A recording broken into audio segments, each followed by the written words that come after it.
चिनिया से हेमंत कुमार की रिपोर्ट। चिनिया थाना क्षेत्र के बेता पंचायत सचिवालय में शनिवार को पंचायत के मुखिया रामेश्वर सिंह की अध्यक्षता में 5 गांवों के ग्रामीणों की महत्वपूर्ण बैठक आयोजित हुई। बैठक का मुख्य मुद्दा जंगली हाथियों का आतंक रहा। ग्रामीणों ने साफ कहा कि पिछले 1 वर्ष से वे रातों को चैन की नींद नहीं सो पा रहे हैं। हर पल यह डर बना रहता है कि कब किस दिशा से हाथियों का झुंड आकर जान माल का नुकसान कर दे। गांवों के किसान खास तौर पर सबसे ज्यादा परेशान हैं। उनका कहना है कि जंगली हाथी फसलें रौंद डालते हैं, जिससे कर्ज लेकर खेती करने वाले किसान बर्बाद हो गए हैं। कई किसानों ने तो यहां तक कह दिया कि अब आत्मदाह ही आखिरी रास्ता बचा है। बैठक में ग्रामीणों ने पुलिस प्रशासन और सरकार से हाथियों को क्षेत्र से खदेड़ने की पुरजोर मांग की। उन्होंने तय किया कि इसकी लिखित जानकारी उपायुक्त गढ़वा को भी दी जाएगी। इसी दौरान पंचायत में अन्य समस्याओं पर भी चर्चा हुई। ग्रामीणों ने कहा कि पंचायत में कई गांव ऐसे हैं जहां मोबाइल नेटवर्क नहीं पहुंचता, हाथियों के आने की सूचना तक वन विभाग को नहीं दी जा पाती और भारी नुकसान उठाना पड़ता है। वहीं बिजली की कमी से अंधेरे का फायदा उठाकर हाथी घरों और खेतों को नुकसान पहुंचा देते हैं। सड़क की खराब स्थिति को लेकर भी ग्रामीणों ने अपनी नाराजगी जताई। मोबाइल नेटवर्क, सड़क व बिजली की अविलंब गांव में मांग की।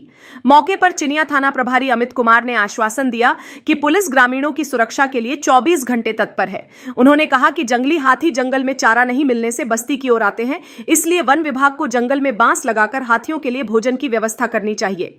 साथ ही उन्होंने ग्रामीणों को बाइक चलाते समय हेलमेट पहनने, शराब न बनाने और साइबर अपराध से सावधान रहने की सलाह दी।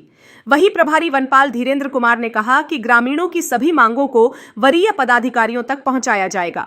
हाथियों की सूचना मिलते ही वन विभाग मौके पर पहुंचेगा और नुकसान की भरपाई सरकारी प्रक्रिया के तहत किसानों को दी जाएगी। सब इंस्पेक्टर राधेश्याम कुमार ने बाल विवाह की समस्या पर जागरूकता बढ़ाने की बात कही और इसे रोकने की अपील की। बैठक में मुखिया रामेश्वर सिंह, बिंदु यादव, हीरामन सिंह, जनार्दन यादव, सुरेंद्रपुरिया, दुर्गावती देवी, बंधु यादव, चंद्रिका यादव समेत करीब 500 महिला पुरुष उपस्थित थे। सभी ने एकजुट होकर कहा कि अगर जल्द ही समाधान नहीं हुआ तो आंदोलन तेज किया जाएगा। धन्यवाद। इसका कारण यही है कि बेता पंचायत के तमाम ग्रामीण जनता हम सब हाथी से परेशान हैं। इस पंचायत में पहले 2001 से लेकर 2020 तक पार्टी से परेशान रहते थे, लेकिन प्रशासन के अहम पहल से हम लोगों को पार्टी से मुक्ति मिला और आज बीच में फिर कोरोना महामारी आया और इसके बीच में फिर अभी ताज़ा हाथी महामारी आ गया है, जिसके चलते लोग घर में कोई सो नहीं पा रहे हैं। अपना घर छोड़ करके बाल बच्चों लेकर के अलग जने तने रह रहे हैं। और यहाँ पर जिनमिन और एक समस्या है जो नेटवर्क के विषय में हम बात करना चाहेंगे। डीसी महोदय से आग्रह करना चाहेंगे, उनसे गुजारिश करना चाहेंगे, उनसे प्रार्थना करना चाहेंगे कि बेता पंचायत में कुछ ऐसे गांव हैं जहां पर एकदम न के बराबर नेटवर्क काम करता है, जैसे पाल्हे हो गया, सीधे हो गया, पूरेगढ़ा हो गया, कुछ बेता का अंश भाग है। इस प्रकार से नेटवर्क से एकदम यहाँ पर जूझ रहे हैं। मोबाइल कुछ लोग ले लिया है, रिचार्ज भी करा ले रहा है काम करके और उसको चार्ज भी कर ले रहा है, लेकिन या नेटवर्क नहीं रहने के कारण हाथी आ जाने पर एक दूसरे को सहायता के लिए फ़ोन करके बुला नहीं पा रहे हैं, जिसे हाथी का आतंक और बढ़ता जा रहा है। हम लोगों ने मांग बेता पंचायत की ओर से यही रखे कि हम सबों का समस्या का है जो है, इस समस्या को निदान करने में हम लोग सबों को सहयोग करें और समस्या का निदान करें। विभाग द्वारा हम लोगों का संतुष्टि मिला है कि यह प्रक्रिया आगे तक आवाज़ उठाने के काम करेंगे। वो रामेश्वर सिंह, मुखिया, ग्राम पंचायत बेता। हम लोग चार्ट बनाएंगे, फिर से कुछ होगी लोकसभा इलेक्शन में कुछ सेंट्रल सरकार उस समय भी हम लोग साइड एरिया में पाले नाम करते थे, क्योंकि वहाँ कोई रेवट नहीं था, ना लाइट था, सीधे भी है ना वहाँ भी लाइट नहीं था, रास्ता भी नहीं है।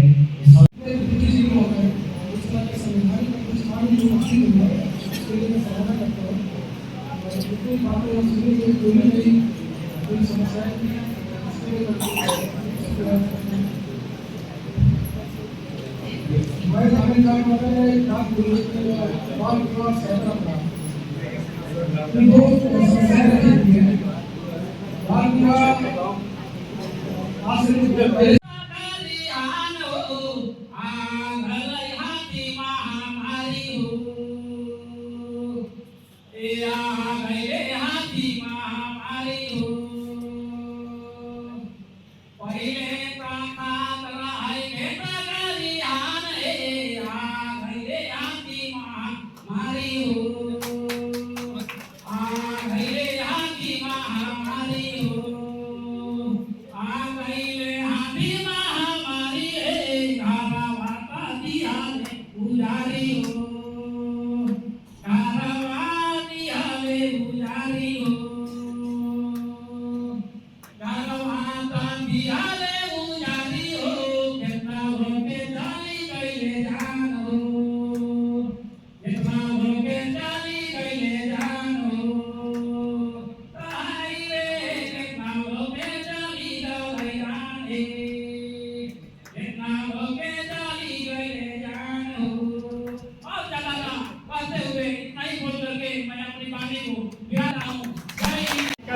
समय से कि हमारे गांव सीधे में झटका का व्यवस्था कर दिया जाए। मुआवजा नहीं चाहिए, वो मुआवजा भी मिलता है तो बहुत कम मिलता है। 1 एकड़ जमीन में लगभग 25 से 30 क्विंटल धान होता है और मुआवजा मिलता है केवल 13,000, और उसमें भी कागज पत्र करवाने में भी खर्च पड़ता है। कतसियाई साहब हैं कि 500 रुपया दिए बिना वो उसमें साइन नहीं करते हैं। तो इस परिस्थिति में मेरा नम्र निवेदन है कि हम लोग को गांव के में झटका लगवाने का व्यवस्था की जाए। इसी के साथ मैं अपनी वाणी को विराम देता हूँ।